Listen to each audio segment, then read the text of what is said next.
A Chocolate Chip Cookie Murder. Chapter 17, Part 1.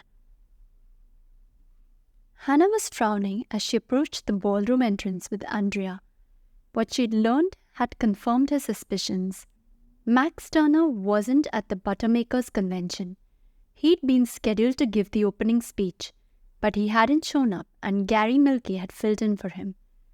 Gary had arrived at the Holiday Inn on Tuesday night to meet some friends of his. They'd gone out to a late dinner and spent the night with some other friends. Hannah hadn't asked whether those other friends had been male or female. It didn't really matter. The point was that Gary Milkey had an alibi, and he couldn't have had anything to do with Max's disappearance or Ron's murder. "Come on, Hannah," Andrea took her on.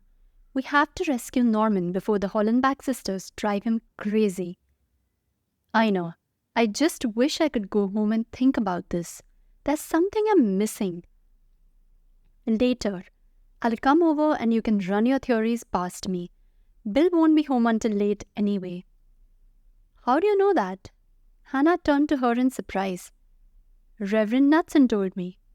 "How does he know?" "Sheriff Grant paged him a couple of minutes ago. He said that some of the crash victims needed spiritual comfort." "Oh," Hannah winced. "They don't bring in the Reverend unless it's really bad." "I know. Sheriff Grant paged all three of them. Reverend Knudsen is driving out there and Father Cultus and Reverend Sandberg are riding with him." Hannah figured it must be a truly massive pile-up. It would take a disaster of that magnitude to get all three local clergy into a common car.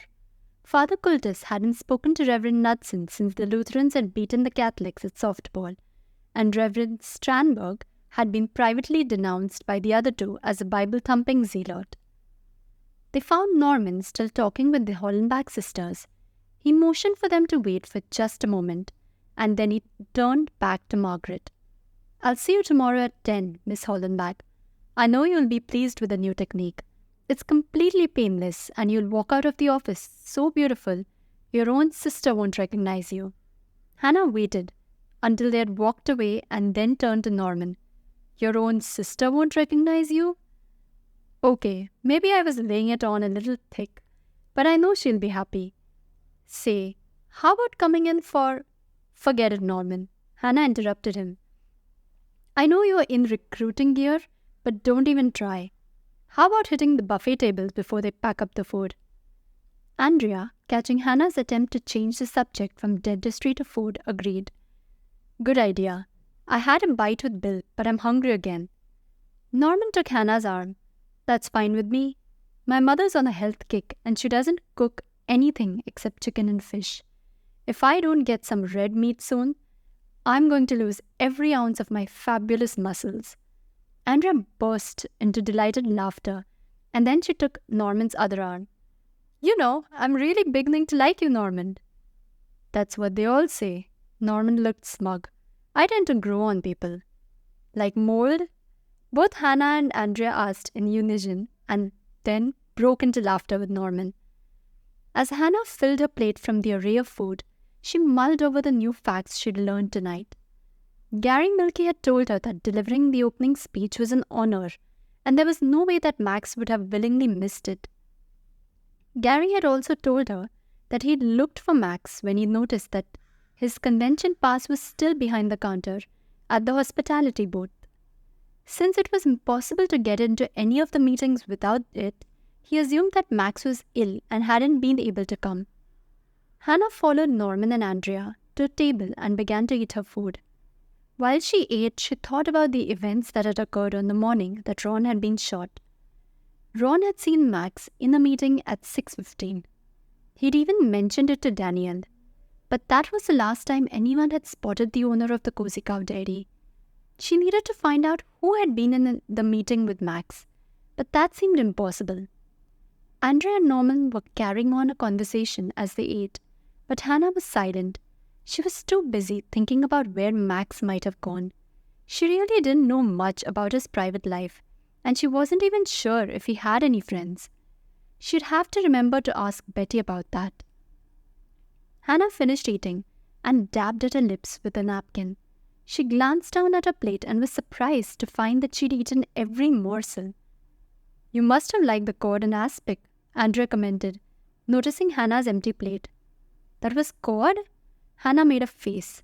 She'd never liked cod and she despised tomato-based aspic.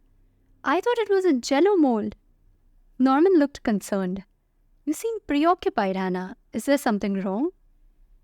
"No, not really." Hannah knew she had to think of some explanation. She didn't want Norman to think that she wasn't enjoying his company. "I was just thinking about Max. I really need to talk to him." "Max Turner?" Norman stared at her in alarm. "Whatever you do, don't get involved in any business dealings with that man." "Why?" Hannah was puzzled by the angry note in Norman's voice. "He'll eat you alive. I could tell you stories about—" Norman stopped and looked embarrassed. "Sorry, it's water over the dam now, but I still see red whenever I hear that man's name." Hannah reached out to touch Norman's sleeve. "Tell us about it, Norman." "My father borrowed some money from Max Turner, and it was the biggest mistake of his life. He'd only been in business for a couple of months, and he needed to set up his second examining room. Dental equipment is very expensive, and he didn't have the money for it." "Why didn't your father go to the bank for a business loan?" Andrea asked. "He did, but they told him that he hadn't been in business for long enough to establish an earnings basis. Max Turner offered to take my parents' house for collateral, even though they'd just bought it and they didn't have any equity. He told them that all they had to do was convert their mortgage to 15 years and make every house payment. He even offered an interest-only loan on the money for the equipment, with payments on principal whenever they had a good month." Andrea winced. "Oh, I know something about loans, and that's too good to be true." It was. My parents didn't know that. My father believed Max when he said he wanted to encourage new businesses in Lake Eden, and the town really needed another dentist. "What happened?" Hannah asked, even though she guessed how the story was going to turn out. Betty had said that Max was a shark. "Max waited until my parents were only a year away from paying off their house. Then he called in the full amount of the loan." "Is that legal?" Hannah asked. "Yes. There was a clause that entitled Max to call in his loan early, and since it was a personal loan,